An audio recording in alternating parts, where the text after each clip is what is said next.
yang semula mengotori dan menutup permata itu disingkirkan.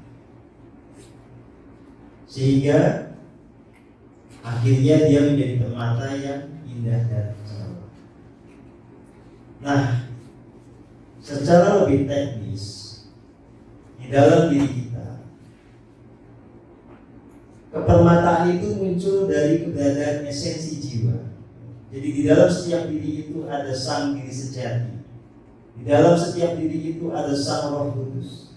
Maka segala keagungan, segala keindahan itu memancar dari sang Roh Kudus atau diri sejati. Tetapi karena manusia itu punya free will, punya kebebasan untuk berkehendak, maka dia bisa memilih, dia bisa bertindak yang dampaknya adalah keindahan, keagungan, kecemerlangan itu tertutup, terkotori. Nah, apa yang bisa membuat itu semua terjadi? Karena memang di dalam diri kita itu ada dualitas. Kita itu punya pilihan untuk mengikuti angkara murka, atau kita mengikuti dan memilih bertindak selaras dengan keindahan dan keagungan yang ada di dalam diri. Nah, ketika kita mengikuti angkara murka,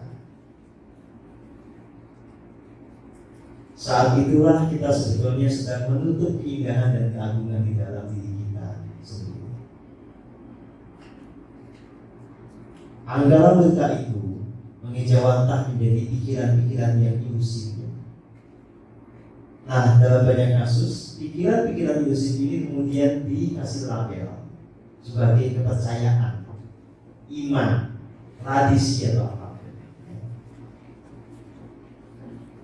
Jadi segala bentuk persangkaan kita terhadap diri kita, terhadap alam semesta, terhadap Tuhan, itu kita percayai sebagai kebenaran, padahal ini tidak realistis, tidak nyata. Kalau kita pegang terus sebagai kebenaran, karena tadi dianggap inilah yang namanya agama, inilah namanya tradisi dan seterusnya. Kalau ini tidak dijernihkan, sampai kapanpun kita tidak akan pernah mencapai kepermataan dari setiap diri. Nah, bentuk lain dari kekeruhan atau kekotoran yang menutupi kepermataan ini adalah yang kaitannya dengan emosi kita. Jadi segala dendam, kemarahan, kebencian, sakit hati, ketakutan, apapun itu membuat keagungan yang sebetulnya ada di dalam diri Anda itu tidak bisa muncul ke permukaan. Sebaliknya, kalau orang membiarkan terus itu tidak pernah dijernihkan, ya lama-lama keilahian kita akan sirna. Dalam bahasa yang ekstrim saya sering mengatakan kita kemudian bergerak ke arah atau ke kondisi di mana kita itu lebih layak disebut sebagai zombie. Ya kayak manusia sih, tetapi sudah kehilangan keagungannya. Jadi hidup justru dikendalikan oleh orang lain dengan segala macam manuvernya, dengan segala teknik. Tidak hidup dalam kesejahteraan kita.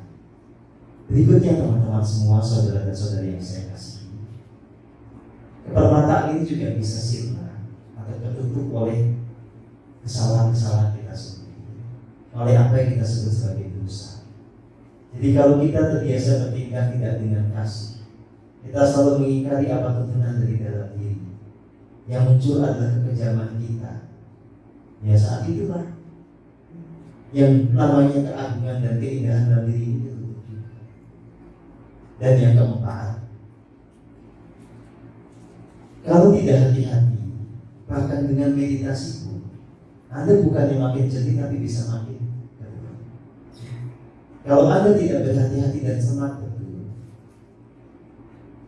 ada kuasa-kuasa kegelapan yang itu bisa mencengkram diri Anda, yang membuat Anda kehilangan keilahian di dalam diri.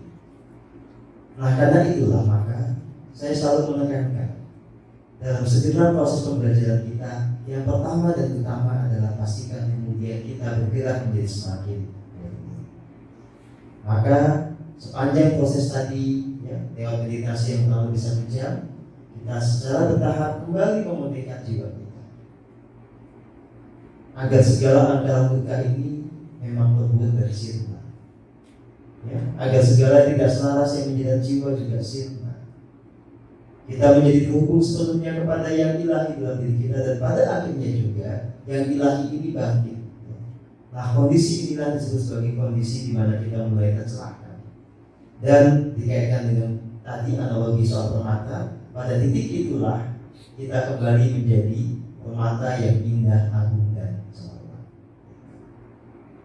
Ini pengantar dari workshop kita kali ini. Hari ini kita akan banyak diskusi tentang bagaimana kita mentransformasi diri kita agar setiap diri itu menjadi permata yang indah dan agung sesuai dengan blueprintnya atau cetak birunya masing-masing. Nah, mereka yang telah mencapai tataran itu disebut juga sebagai jiwa-jiwa ilahi. Orang juga bisa menyebutnya sebagai Buddha, bisa menyebutnya sebagai avatar, bisa menyebutnya sebagai apa. Nah, ini pengantar saja. Kita diskusi buat teman-teman yang punya pertanyaan, punya sesuatu yang mau dibagikan, mau dikonfirmasi.